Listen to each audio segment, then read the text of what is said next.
Assalamualaikum warahmatullahi wabarakatuh. Jadi ada yang bertanya kepada saya, bagaimana cara menulis buku sehingga tulisan tersebut menjadi satu buku. Maka menurut saya pikir ini perlu saya sampaikan, perlu saya jelaskan agar menjadi motivasi bagi kawan-kawan, bagi adik-adik mahasiswa, bagi santri-santri yang ada di pesantren untuk menulis buku. Jadi pertama sekali saya menulis buku itu pada tahun 2014. Ketika itu saya masuk salah satu sekolah politik non gelar, yaitu Sekolah Demokrasi Aceh Utara. Di sana kami diwajibkan untuk menulis opini. Kepala sekolahnya yaitu Bang Edi Fadil. Beliau menawarkan kepada kami sebagai siswa sekolah politik ketika itu untuk menulis opini di media-media. Maka siapapun yang menulis di media dengan banyaknya tulisan-tulisan yang dimuat, maka akan diapresiasikan. Maka berdasarkan motivasi daripada Bang Edi Fadil dan kawan-kawan ketika itu, maka saya mencoba menulis opini dengan dibimbing oleh teman-teman di sekolah demokrasi tersebut.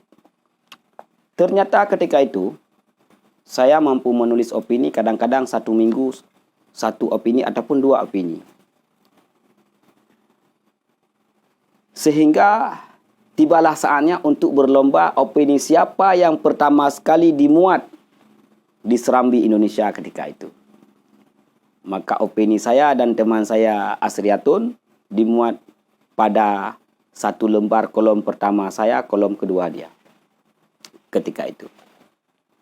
Maka pada saat kami akan selesai sekolah politik non gelar tersebut selama 1 tahun, maka Bang Edi Fadil menanyakan kepada saya bahwa apakah Tengku mau tulisan-tulisan Tengku tersebut dibuat buku. Dengan senang hati saya menjawab, siap, saya mau. Maka ketika itu silahkan diedit, kemudian di layout. Timbul suatu pertanyaan, bagaimana cara layoutnya Bang?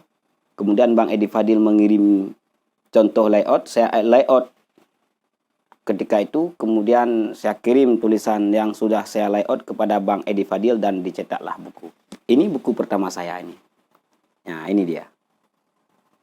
Buku pertama saya adalah judulnya Islam dan Dinamika Demokrasi. Penulisnya adalah Jul Buluh. Jadi di dalam buku ini terdapat puluhan opini yang saya telah tulis dan telah dimuat di berbagai macam media. Inilah buku pertama saya.